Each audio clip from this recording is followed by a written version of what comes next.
Boa noite, irmãos e irmãs da Sociedade Espírita Cristo Amor e Paz. Rogando ao sublime Galileu, nos envolva em sua paz. Iniciamos mais um encontro virtual de reflexões sobre a visão espírita acerca de temas que dizem respeito à valorização da vida. Assuntos atuais, complexos, difíceis de serem apresentados, mas que sempre devem ser trazidos à luz, porque a todo momento nos deparamos com problemas relacionados a esses temas terríveis pelo relaxamento das questões morais. No início de 2005, a mídia explorava sobre liberação do aborto, da eutanásia, ingressando com ações no Ministério da Saúde, na Secretaria Especial de Política para as Mulheres e no Supremo Tribunal Federal. Então, em 2007, a Federação Espírita Brasileira lança mais um de seus programas maravilhosos, Família, Vida e Paz, com ênfase para os temas aborto, eutanásia, violência, suicídio, drogadição e pena de morte. Um conjunto de considerações doutrinárias num caráter educativo e esclarecedor, com abordagens médicas da AME Brasil e jurídicas da ABRAME. Entre os problemas que preocupam sobremaneira a sociedade está o aborto, que, de acordo com a doutrina espírita, põe em risco a estabilidade física, psíquica e espiritual daquele que o comete, bem como daqueles que o incentivam, favorecem ou apoiam. Profissionais da saúde, familiares e principalmente a mãe, ao optarem pelo mesmo na busca de resolver problemas imediatos, estão infringindo princípios basilares das leis divinas. No Livro dos Espíritos, a questão 880, encontramos que o primeiro de todos os direitos materiais do homem é o de viver, o direito de reencarnar. E os Espíritos nos dizem a vida, essa vibração imensa que enche o universo, e o foco é Deus, nos vitaliza por inteiro e sustenta numa sinfonia de amor, porque é processo de evolução. Processo esse assinalado por desafios cada vez maiores e significativos, quanto maior o nosso entendimento e a nossa compreensão. Então, a preponderância do espírito pelos aspectos imediatos, egoísticos e materiais da sociedade o conduz a um comportamento que despreza a espiritualidade, impelindo-o a desacertos de conduta, porque o valor que atribuímos à existência física, ele é sempre proporcional ao nosso nível de evolução. Então pratica-se o aborto por motivos fúteis e irresponsáveis. Na Rússia nós temos aproximadamente 10 milhões por ano. Nós temos nos Estados Unidos 2.600.000 ao ano. No mundo encontram-se contabilizados 70 milhões de abortos para 90 milhões de crianças nascidas ao ano. A vida no corpo físico é a possibilidade mais sublime concedida por Deus, constituindo-se uma das etapas mais importantes para o espírito, quando este se insere na estrutura celular, iniciando a vida biológica com todas as suas consequências. Então a vida não é um mero agregado de células sob a influência de reações bioquímicas. A existência física, desde o momento da concepção, com a formação da célula ovo, zigoto, e as contínuas multiplicações celulares, são manifestações concretas. Encontramos uma resposta dos codificadores na questão 344 de O Livro dos Espíritos, em que eles nos informam, desde o instante da concepção, o espírito designado para habitar aquele corpo a ele se liga ponto a ponto como numa grande soldadura. A união espírito-corpo começa na concepção. Ela só é completa por ocasião do nascimento. Também os espíritos da codificação, respondendo a Kardec, dizem que há crime sempre que transgredimos a lei de Deus. Então, tirar a vida a uma criança antes do seu reencarne impede esse espírito de passar pelas provas a que serviria de instrumento o corpo que estava se formando. E um dos grandes fornecedores de doenças, de origem difícil de entendimento e também das obsessões situadas na área mental, consciente e brutal, chama-se aborto delituoso, abrindo para os responsáveis um abismo de sofrimento, um abismo de dor, fixando nas consciências culpadas tenebrosos processos de resgate e correção. São espíritos fracos fugindo à responsabilidade, por ignorância, por comodismo, por leviandade, pelo sensualismo desenfreado, pelas uniões ilícitas. Pratica-se por defeitos físicos no feto, por preconceitos sociais, para diminuir a superpopulação. Todos argumentos falsos dificultando o reencarne de alguém que tanto lutou para obter uma oportunidade real. Também os construtores da codificação vão nos dizer que, desde que a criança põe em risco a vida da sua mãe, é preferível que se sacrifique o ser que ainda não nasceu a sacrificar-se a mãe. É o aborto terapêutico, está na questão 389. Então nós encontramos a mãe e a matriz. Preservando a matriz, o espírito poderá novamente tentar a reencarnação. Mas na área médica, com o avanço da genética, da farmacologia e da biologia molecular, é cada vez mais comum a realização de procedimentos na tentativa de salvar a vida do feto e da gestante. Embora essas ocasiões se apresentem como situações de provas, de expiações, para pais e filhos que experimentam a dor então educativa em situação extremada. E se a gestação decorrer de uma violência, de um estupro, preservamos a vida? A doutrina espírita nos informa, prevalece a necessidade de preservar-se a vida do feto, mesmo considerando a orientação legal que nesses casos permite a interrupção da gravidez. A amiga Joana de Anjos também nos informa, mesmo em tal caso, a expulsão do feto pelo aborto de maneira nenhuma repara os danos já ocorridos.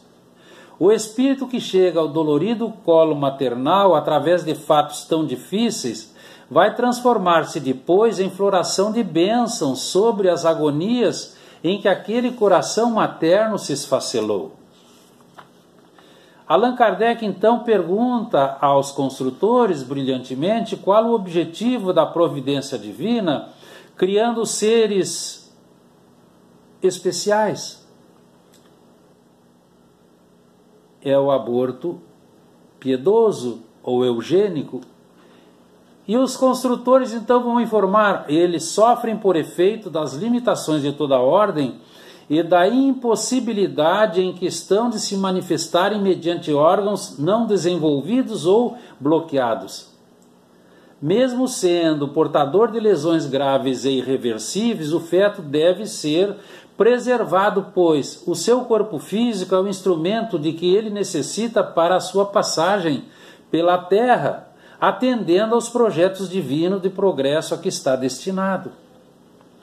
Ele terá condições de reorganizar a sua estrutura desequilibrada por más ações praticadas, renascendo em um lar cujos pais, na grande maioria das vezes, estão comprometidos com o problema e precisam também passar pela reeducação, nos cuidados e atenções ao filho, diminuindo as consequências da doença. O exemplo, os anencéfalos, Eles estão vivos no útero materno, eles sempre têm dor, eles se desenvolvem ao longo do período gestacional. E o recém-nascido tem sobrevida curta, de horas a poucos meses, mas aquilo é que era necessário. A doutrina espírita também nos mostra a necessidade de compreender e aceitar com abnegação provas da natureza de um aborto espontâneo, em que nós precisamos ver como ocorrências naturais que nos ajudam a vivenciar as lições mais importantes para o crescimento interior de cada um de nós. André Luiz, por Chico Xavier, na sua obra maravilhosa, vai nos dizer: o aborto muito raramente se verifica obedecendo a causas da esfera espiritual. Tem origem no recuo inesperado dos pais terrestres, despreparados na compreensão deste ministério divino. E ele nos diz: os espíritos tudo fazem para que não haja esta fuga ao dever, porque é um mero capricho da irresponsabilidade. Mas se os pais perseveram nessa intenção, eles são obrigados a deixá-los entregues à própria sorte. E nós temos exemplos na série André Luiz, entre outras idôneas. Nosso Lar vai nos apresentar os profissionais da medicina que colaboraram nos abortos, apresentando-se em estado lastimável, com manchas em seus perispíritos, apresentando em cada mancha a imagem mental de uma criancinha abortada. Em Missionários da Luz, capítulo 15, temos o instrutor Apuleio apresentando o aborto inconsciente pelo álcool devido a uma obsessão. No capítulo 19 desse mesmo livro, o instrutor Anacleto nos instrui sobre um aborto iminente por desnutrição física da mãe. Ela tinha méritos, então eles aplicam passes para auxiliar o feto, colocando na mãe certa substância luminosa na corrente sanguínea para fornecer oxigênio ao feto. Em Evolução em Dois Mundos, também nós temos capítulos 13 e 14 da segunda parte, aqui as consequências do aborto para as mães e pais que entraram por esse caminho. A visão jurídica nos dá o direito à vida, colocado como o primeiro dos direitos naturais, com um caráter inviolável, intemporal e universal. O artigo 5º da Constituição de 88 nos dá a inviolabilidade do direito à vida. No artigo 2º do Código Civil de 2002, nos dizem: a personalidade civil começa com o nascimento, mas seus direitos estão garantidos desde a concepção, que está também no artigo 41 da Convenção Americana sobre Direitos Humanos. No preâmbulo da Convenção sobre os Direitos da Criança, nós encontramos: o direito reconhece que a pessoa, mesmo que ainda não nascida, tem personalidade jurídica. Então, a mulher, ao proclamar o direito sobre o próprio corpo, usando-o como forte argumento para justificar o aborto, entendendo que o filho é sua propriedade, esquece-se que Deus lhe confia a título precário o espírito que vai reencarnar, concedendo-lhe a bênção da maternidade. Ela tem todo o direito de escolher entre ser ou não ser mãe, e toda a liberdade de exercer esse direito, mas após a concepção passa a existir o direito de viver do feto, que se sobrepõe à rejeição da mãe. Porque o feto é uma personalidade independente que apenas se hospeda no organismo materno. É um ser tão distinto da mãe que, para manter-se vivo dentro do útero, ele emite substâncias apropriadas para neutralizar as substâncias que são produzidas pelo corpo materno, tendo por objetivo expulsá-lo como um corpo estranho. Então, como vimos antes, ele pertence exclusivamente a ele mesmo. Sem contar, como vimos nos exemplos de André Luiz, que após o aborto, o espírito rejeitado pode voltar-se contra a mãe e todos aqueles que se envolveram na interrupção da gravidez. Nesses casos, nós temos um grande fornecedor de moléstias, de etiologia obscura, de depressões, de obsessões catalogáveis, na patologia da mente, ocupando vastos departamentos de hospitais e prisões. Então precisamos compreender: o feto é um irmão nosso. Ele já vive entre nós, preparando-se para as suas necessárias experiências evolutivas. E um fato que nós precisamos admitir: nós só estamos aqui hoje refletindo sobre esses temas porque um dia, quando éramos feto, alguém respeitou o nosso direito de reencarne. E no futuro voltaremos à condição de feto. Então é muito importante que nós tenhamos preparado uma sociedade melhor hoje, para que as leis sejam capazes de respeitar os nossos direitos de embrião amanhã, quando estivermos de retorno. Em outras situações, a pretexto de aliviar o sofrimento, pratica-se a eutanásia, atropelando-se um tempo precioso para todos e provocando graves consequências nas unidades celulares perispirituais, conforme a informação que temos no livro Obreiros da Vida Eterna, capítulos 18 e 19. André Luiz então nos detalha: Cavalcante estava em estado lastimável de saúde e o médico, sem qualquer conhecimento das dificuldades espirituais, ministrou a chamada injeção compassiva. Para o médico, o doente desencarnara, mas para o mundo espiritual ele estava preso ao corpo imóvel em plena inconsciência e sem reação. A carga fulminante da injeção, por atuar diretamente em todo o sistema nervoso, atingiu os centros de força do organismo perispiritual, atrasando em mais de 12 horas a liberação do espírito, que se retirou em condições desfavoráveis e desanimadoras, porque aquele anestésico em alta dose afetou o perispírito como se fora um veneno ou uma descarga elétrica de altíssima voltagem. Então nós encontramos a boa morte, a morte piedosa, eutanásia, que foi utilizado pela primeira vez, esse termo, na literatura moderna por Francis Bacon em 1605. O homem comum, vendo-se apenas em sua dimensão material, aterroriza-se com o sofrimento. Então, ele acha que está havendo um erro no seu roteiro de vida. E aí pensa: por que alongar o sofrimento? O Espírito Luiz, em Paris 1860, nos deixa uma mensagem que está lá no capítulo 5 do Evangelho segundo o Espiritismo, no item 28. O materialista que apenas vê o corpo físico não entende o que se passa além do túmulo, mas o espírita que sabe o que acontece conhece o valor do último pensamento e do último minuto. Então nós precisamos abrandar os últimos sofrimentos, guardando-nos de abreviar a vida, nem que seja por um segundo, porque esse segundo pode ocasionar ou poupar muitas lágrimas no futuro.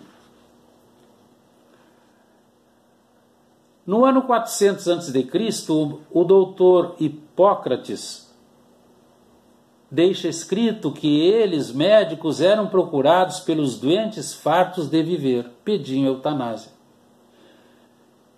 Então, é sempre culpado aquele que não aguarda o tempo marcado por Deus, porque não se pode afirmar que um socorro inesperado não venha no último momento. Em 1864, na França, em Paris adoece uma menina, filha de um médico, com difteria. E naquele tempo causava 99% de óbitos. Após esgotar os recursos, em desespero, contemplando o sofrimento da filha, ele pensa na injeção de ópio para aliviar tudo e aplica a injeção. Depois do enterro, a volta para casa, o pranto, a saudade, o remorso, batem à porta. O pai atende e entregam a ele um telegrama que dizia: o doutor Emily Hooks acabou de descobrir o soro antidifitérico, tendo aplicação exitosa. Segue com a missiva uma remessa. E os amigos espirituais nos informam: quem nos daria o direito de prejudicar os projetos de Deus? Não pode Deus conduzir o homem à borda do abismo e daí o retirar para novas reformulações? Através de uma doença está havendo um processo de cura. Há doenças como formas de tratamento, a única válvula de escoamento das imperfeições daquele espírito. No caso que vimos, o pai não teve fé nem paciência para esperar. Poderia ter aplicado o soro na sua filha. Encontramos também a distanásia, que é o oposto, aquele profissional que entende a morte é um mal que deve ser superado. Então ele procura curar o seu paciente a qualquer custo para colocá-lo bem de qualquer maneira, porque a morte é um fracasso para ele. Mas ele só traz mais sofrimento físico pelo exagero de medicações, o sofrimento psicológico e uma agonia prolongada. Temos também o desencarne no tempo certo, que é a ortotanásia, e o exemplo maior é Jesus, porque ele estava na cruz e recusou beber vinagre e fel. Era o vinho da morte que tinha raízes venenosas para apressar o desencarne. Ele optou por desencarnar no tempo certo, mesmo na cruz, deixando que as suas energias se escoassem naturalmente, servindo ainda nessa ocasião de exemplo para todos nós. E por outro lado, observamos o ser humano arvorando-se na figura de um Deus, muitas vezes, Deus Supremo, que condena uma pessoa à morte, desconhecendo que existe no mundo espiritual uma sociedade mais consistente e perfeita do que a nossa.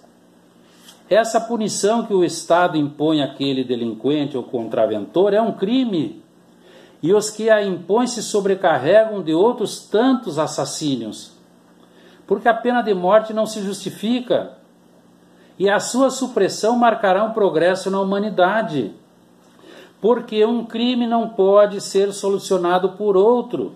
A morte física não destrói a vida, nós já vimos pela doutrina espírita. Então, libertando-se do corpo físico, intoxicado pelo ódio dos instantes finais, ele vai sim vincular-se psiquicamente àqueles que lhe infligiram a punição, trazendo muitos problemas. Porque o espírito chega ao mundo espiritual profundamente desesperado, em profunda perturbação, guardando rancores tremendos que um dia extravasará.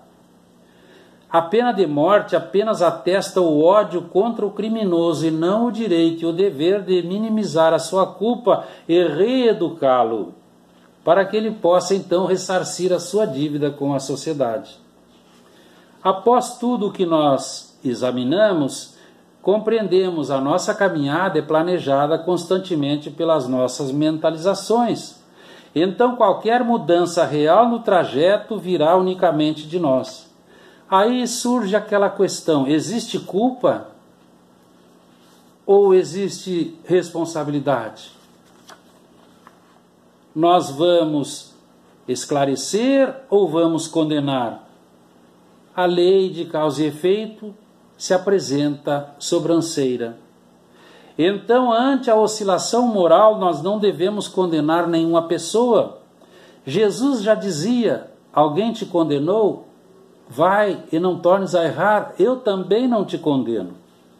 E a doutrina espírita, as vozes do céu, nos trazem uma proposta de recuperação e reajuste, evitando os erros de consequências terríveis, individuais ou sociais, como também a legalização, superar o culto ao remorso que imobiliza, a culpa autodestrutiva e a ilusória busca de amparo na legislação humana, buscando e encontrando novos direcionamentos nas ações comportamentais, através do trabalho no bem e da prática da caridade. Apoiar-se na bondade, no amor ao semelhante, para acolher os seres que buscam integrar-se no quadro social dessa humanidade sofrida. Os amigos espirituais então nos informam: a vida é um patrimônio divino, a vida é de Deus, não nossa, que não pode ser levianamente malbaratada, nem ultrajada, nem vilipendiada. Que fique para a nossa reflexão, queridos irmãos e irmãs, que possamos permanecer em paz. Que a paz do Mestre Galileu nos ampare a todos. Muito obrigado. Boa noite.